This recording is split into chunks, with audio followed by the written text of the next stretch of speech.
Louder.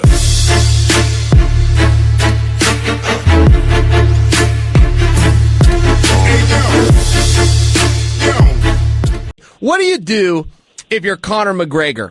What happens now? He's got a couple of great options, but we know full well he doesn't want to cut to 145. We know what a struggle that is. If you're Conor, your pay is probably not going to go up. Look, Eddie, very compelling fight. Jose, they're going to do great numbers.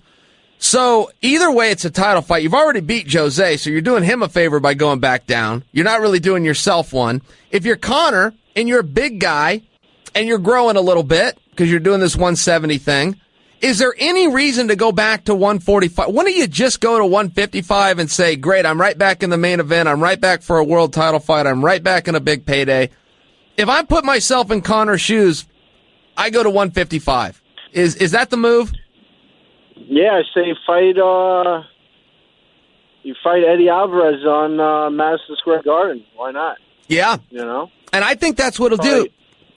Yeah. And Al, you want the politics behind it favor that as well, because he would be getting some pressures from the UFC to go back to 45, because what in the hell else do you do with Jose Aldo? There's just no one there right now to put against Jose, so you're kind of stuck where you go, Conor, it's more helpful if you go back to 45, but that's changed now that Anthony Pettis has dropped down and had some success. Now you could do a Pettis-Aldo fight. That's going to draw former champion against the current champion, and that leaves, I think, a little bit less outside pressure on Conor and allows him to go to 55. I think Conor's going to fight Eddie Alvarez next. That's what I think. I think you, Chael, should be the next matchmaker for the UFC. I tell you, it's a lot about, I like to pretend to be matchmaker more than I do it, but I just know that, there is always, it's the one thing that no one ever considers is the behind the scenes politics. And with Jose kind of just sitting there, he's already done the Frankie fight. Boom, he did the Frankie fight again. Kenny Florian's retired. There's not a ton to do. So maybe you kind of push Conor in that direction. All of a sudden with Pettis there, I don't think you push him as much. And I think that leaves you with Eddie. I'm with you, man. And, that'd be the headliner probably for the Madison Square Garden card, which would be big. And that's what I know they're trying to do. Yeah. You ever get any time in? Go ahead. Finish your Pettis thought. Anthony Pettis versus Jose Aldo would be a crazy fight. That would be awesome. Oh, absolutely. And I got to think that's coming up. It cuts Max Holloway out a little bit, but in fairness, again, when you're talking politics, Max, as great as he is, and Max is a great fighter, he's not quite big enough. That's not going to headline a card. It's just not. Yeah. Yep. Okay, so Eddie Alvarez, have you ever got any sparring in with him? Have you ever been in the gym with Eddie? No, I haven't. But I'll tell you what. He owes me a point, that motherfucker. What? Tell me why. So I fought his teammate,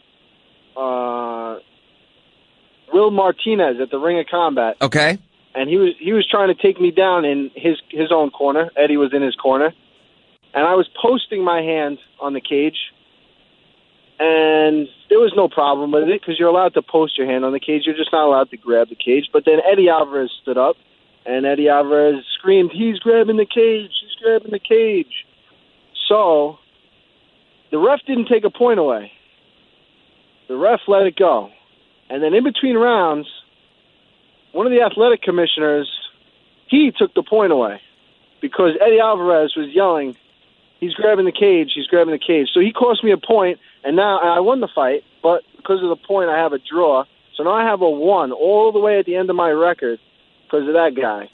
So I'm not a big fan of his. That's some power. That's some power by Eddie. I don't know if you can do. That's interesting. I didn't know you could do that. I thought the referee had to make the call. Even if he gets it wrong, it's up to the referee. That's what I thought too. But in the middle of the round, the ref came up to me after going over to the